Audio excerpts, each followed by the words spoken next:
गरीब आदमी का एसी वाला पंखा। एक समय की बात है। एक गरीब आदमी राम नामक व्यक्ति था। वह एक छोटे से गांव में रहता था। वह कठिन मेहनती था, लेकिन उसे अपने परिवार को सहारा देने के लिए काफी पैसे कमाने में कठिनाई होती थी। एक दिन गर्मी की तापमान बहुत ज्यादा बढ़ गई और राम का परिवार पीड़ित हो रहा था। उसके पास एक एयर कंडीशन खरीदने के लिए पर्याप्त पैसा नहीं था। इसलिए उसने फैसला किया कि वह अपना खुद का बना ले। राम बाजार गया और कुछ बर्फ, एक पंखा और एक कपड़ा खरीदा। फिर वह घर चला गया और अपनी आविष्कार स्थापित की। उसने पंखे के सामने बर्फ रखी।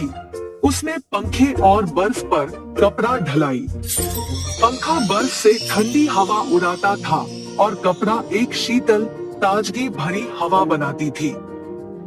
राम के परिवार को उसकी आविष्कार से बहुत खुशी हुई। उन्हें अंततः गर्मी के दिनों में शीतल और सुखद रहने की क्षमता मिली। राम अपने आप पर गर्व महसूस कर रहा था कि उसने अपनी समस्या का समाधान निकालने की क्षमता दिखाई। उसे यह महसूस हुआ कि यदि वह गरीब है तो उसे अपने जीवन को बेहतर बनाने के तरीके ढूंढने की क्षमता अवश्य है। राम की आविष्कार को गरीब आदमी का एसी वाला पंखा के नाम से पहचान मिली। यह एक सरल आविष्कार था, लेकिन यह राम और उसके परिवार के जीवन में बड़ा अंतर कर दिया। यह भी दिखाया कि यदि आप गरीब हो तो आप फिर भी संसाधनशील हो सकते हैं और अपने जीवन को सुधारने के तरीके ढूंढ सकते हैं। एक दिन शहर से एक धनी व्यक्ति राम के गांव आया। वे राम की आविष्कार पर प्रभावित हो गया और उसने राम से पूछा कि क्या वह उसे बेच सकता है। राम पहले झिझक था, लेकिन अंततः सहमत हो गया। धनी व्यक्ति ने राम को अपनी आविष्कार के लिए एक बड़ी राशि दी और राम ने इस पैसे का उपयोग अपने परिवार के जीवन को सुधारने के लिए किया। राम की कहानी हम सभी के लिए प्रेरणादायक है। यह दिखाती है कि हम चुनौतियों का सामना करते हैं तो हम मेहनत करके और रचनात्मक बनकर उन्हें पार कर सकते हैं। राम की आविष्कार सरल है, लेकिन यह कई लोगों के जीवन में बड़ा अंतर लाने की क्षमता रखती है। हम सभी राम की कहानी से सीख सकते हैं और प्रेरित हो सकते हैं कि हम अपनी रचनात्मकता का उपयोग करके उन समस्याओं का समाधान करें जो हमारे सामने आते हैं।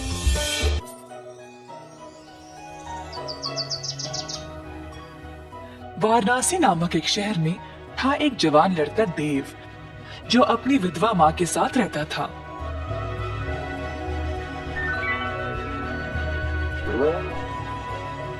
उनकी थी 1 एकड़ की जमीन, जिसमें वह काम करके अपनी रोजी रोटी कमाते थे। एक दिन अचानक से आए 2 सैनिक और देव को बिना उसकी कोई गलती कैद खाने ले गए।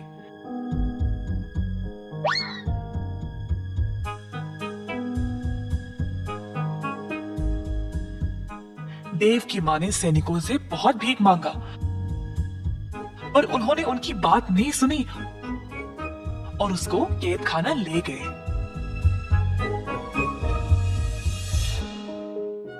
देव की माँ अब बेसहारा बन गई, क्योंकि उसका ख्याल रखने वाला और कोई नहीं था। इन सब की वजह से अब खेती का काम भी रुक गया। इसी तरह दिन बीत गए और सारा खेत सूख कर नष्ट हो गया। कमाने का उनका यही जरिया था और अब माँ के पास कोई खाना भी नहीं बचा। देव की माँ को समझ नहीं आया कि वह क्या करे। वह अपने बेटे से बात करना चाहती थी, शायद वो उसको बताए कि वह क्या करे। देव की माँ गई एक गुरुजी के पास एक पत्र लिखने में उनकी मदद मांगने। गुरुजी, मेरे बेटे को बंदी बनाया गया है बिना उसकी कोई गलती के। अब मेरा ख्याल रखने के लिए कोई नहीं रहा। कृपया आप देव के लिए मेरी तरफ से एक पत्र लिख दें। देव की माँ, आप जैसा चाहे मैं वैसा ही करूंगा। आप हौसला रखिए, सब ठीक हो जाएगा। गुरु ने पत्र लिखा।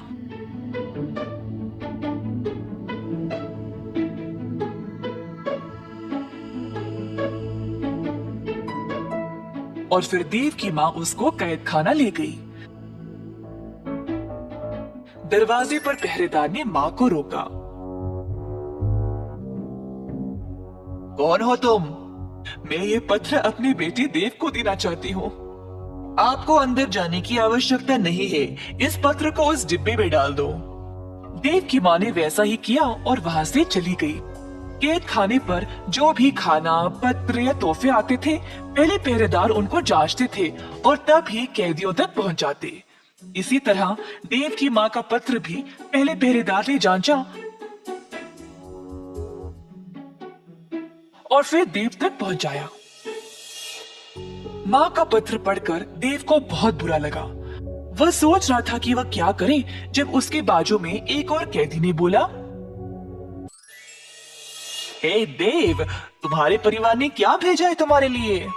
कुछ नहीं भाई, बस ये पत्र है। मेरी पत्नी ने मेरे लिए मेरा मनपसंद केक भेजा है, पर इन पहरेदारों ने तो इनको पूरा खराब कर दिया। तो हमें जो भी मिलता है हर एक चीज की जांच होती है क्या? हाँ जी भाई साहब। देव को इस बारे में पता लगने के बाद उसने वापस अपनी माँ को एक पत्र लिखा। पहरेदार एक एक करके पत्र पढ़ते गए। जब एक पहरेदार ने बोला, हे, देखो इस पत्र में क्या लिखा है। क्या है, जरा दो इधर। पहरेदार ने फिर जोर से पत्र को पढ़ा। मैया, आप मेरी चिंता ना करें। बहुत साल पहले बापू ने हमारे खेत में एक मटका छुपाया था जिसमें बहुत सारा सोना और खजाना रखा है। आप उस मटके को खोद निकालो और फिर उस धन से आपकी सारी परेशानी समाप्त हो जाएगी। अच्छा, चलो भाई, जल्दी जाकर इस खजाने को ढूंढ निकाले। दोनों पहरेदार लालची बन गए और देव के खेत पर जाकर जमीन खोदने लगे। खोदते खोदते उन्होंने पूरे 1 एकड़ की जमीन को खोद दिया, पर उनको कोई खजाने का मटका मिला ही नहीं। जल्द वे थक गए। क्या करे ये ना जानकर दोनों पहरेदार वापस कैद खाना चले गए। अगली सुबह जब देव की माँ जागी तो उसने देखा कि सारा जमीन जोता हुआ था और ताजी मिट्टी बाहर आई हुई थी। देव की माँ ने फिर से खेती बाड़ी का काम शुरू किया और अन्य बीज बोया। धीरे धीरे वह पैसे कमाने लगी और कुछ ही समय में उसने काफी पैसे जमा लिए, जिससे उसने अपने बेटे को जेल से रिहा करवा लिया। अगर मन से कोई चीज चाहिए होती है तो उसको पाने के लिए कोई ना कोई रास्ता निकल आता है। कई साल पहले तिरुनगर एक नगर में था पटेल, जिसके पास था एक साड़ी की दुकान। पटेल के पूर्वजों से ये कारोबार चलते आ रहा था और उसके पिताजी इस व्यापार का अत्यंत आदर करते थे। पटेल के बड़े होने के बाद उन्होंने दुकान की जिम्मेदारी पटेल को सौंप दी। पटेल अपने पिता की बातों को अक्सर अनसुना करके केवल दुकान जाकर खाली बैठता था, बिना कुछ काम किए। एक दिन दुकान जाते समय रास्ते में पटेल ने अपने दोस्त पलंग को बुलेट की बाइक पर देखा। उस समय से पटेल भी बुलेट के सपने देखने लगा। वाह, काश मेरे पास भी बुलेट होती, मैं भी लाऊंगा और गली गली घूमूंगा। पर तभी पटेल को ये एहसास हुआ कि बुलेट खरीदने के लिए उसके पास उतने पैसे नहीं थे। निराश होकर वो दुकान पर बैठा रहा जब अचानक से उसको एक विचार आया। उसने अपनी दुकान के 3 कर्मी को बुलाया।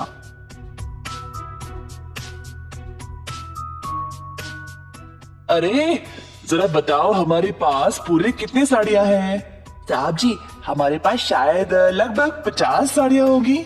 बस 50? मुझे कम से कम 150 साड़ियाँ बेचनी है। अब और 100 साड़ियाँ कहाँ से लाऊं? साहब जी, मेरा दोस्त एक थोक व्यापारी है। उसके पास एक साड़ी तकरीबन 100 से 250 रुपए के बीच में मिल जाएगी। माल हमारे जितना अच्छा नहीं है, पर सस्ता तो है। अच्छा, एक काम करो, उसके पास जाओ और एक साड़ी 100 रुपए के दाम पर 100 साड़ियों को ले आओ। किसी को इस बारे में नहीं बताना, ठीक है? तो हमें फिर 10,000 रुपए की जरूरत है। आप पैसे दे दो तो हम माल ले आएंगे साहब। पटेल के पास 10,000 रुपये भी नहीं थे, तो वह अपने 50 साड़ियों को 1,000 के दाम में बेचने लगा। 15 दिन के अंदर उसने सारे साड़ियां बेच डाली और उन पैसों में से 10,000 निकालकर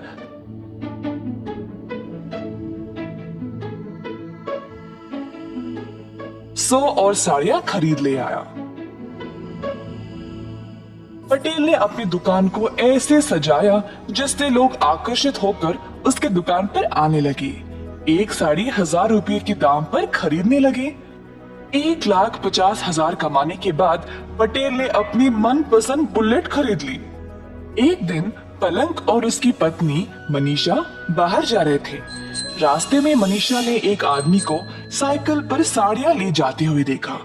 साड़ी वाले को रोककर पूछा, भैया कितने में बेच रहे हो? 100 रुपये में एक साड़ी मैडम। अच्छा, जरा मुझे दिखाओ। साड़ियों को देखने के बाद दोनों पलंग और मनीषा हैरान होकर एक दूसरे की ओर देखने लगे। सुनिए जी, पिछली बार मैंने ऐसी ही साड़ी पटेल की दुकान से 1,000 रुपए में खरीदा था। हाँ, सही बोला तुमने, कुछ तो गड़बड़ है। ऐसा कहकर पलंग और मनीषा ने साड़ी वाले को बाजार में लाया और सब लोगों को जमा किया।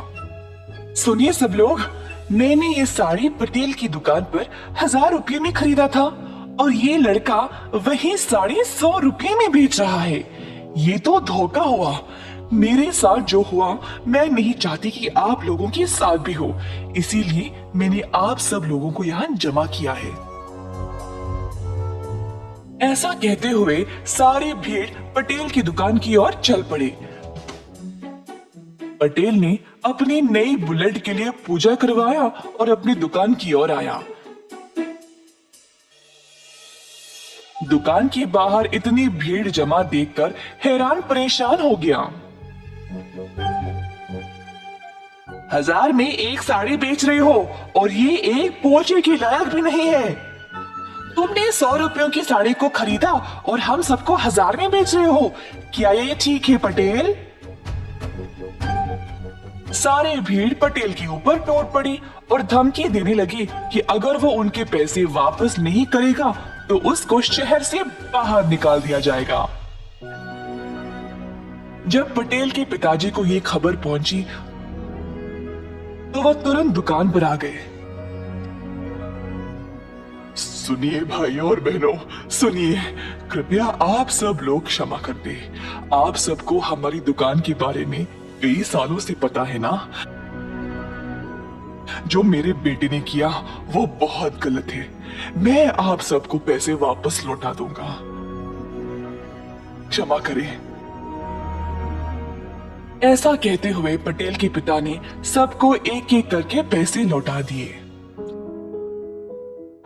सबसे छोटे बेटे हो, इसीलिए इतना लाड़ और प्यार से पाला है तुमको। तुम पर दुकान की जिम्मेदारी सौंपा ताकि तुम भी अपने भाइयों की तरह सफल बन जाओ, पर उल्टा तुमने मुझे ही शर्मिंदा किया। अगर मेरी एक भी बात मानते तो आज ये नौबत नहीं आती।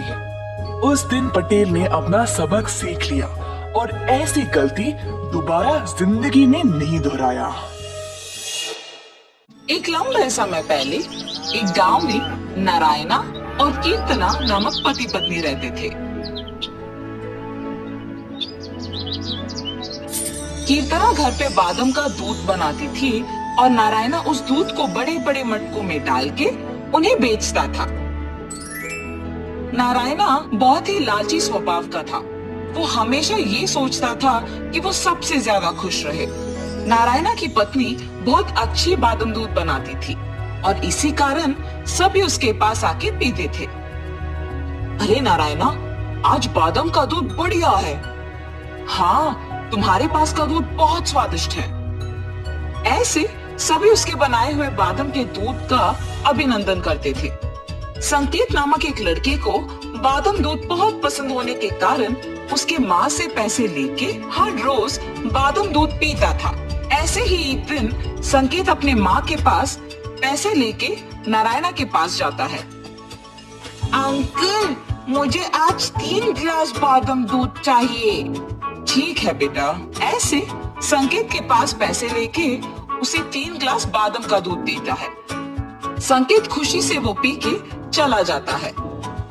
अगले दिन जब संकेत उसके माँ से पैसे मांगने जाता है, तब माँ, मुझे 50 रुपए दो ना। हाँ, 50 रुपए क्यों? बादाम दूध खरीदने माँ। हर रोज पीने के बावजूद और पीने का मन कर रहा है। आज तुम्हें देने के लिए मेरे पास पैसे नहीं है, कल दूंगी। नहीं, मुझे आज ही पीना है, मुझे आप भी पैसे दो। संकेत, बात सुनो बेटा, कल मैं तुम्हें बादाम दूध पीने के लिए जरूर पैसे दूंगी। पैसे ना मिलने के कारण संकेत उसके घर से दूर एक पेड़ के नीचे बैठ के रोता है। उसी रास्ते से गुजर रहे एक साधु बच्चे का रोना सुन के उसके पास जाते हैं। बेटा, कौन हो तुम? क्यों रो रहे हो? मेरी माँ ने मुझे बादाम दूध पीने के लिए पैसे नहीं दिए, इसीलिए रो रहा हूँ। रोना मत बेटा, आज से तुम जो चाहोगे वो होगा। ऐसी शक्ति मैं तुम्हें दे रहा हूँ, लेकिन याद रखना, अगर तुम्हारे सहारे किसी ने इसका सही उपयोग नहीं किया तो तुम ये शक्ति खो दोगे। ऐसे कह के वहाँ से साधु चले जाते हैं।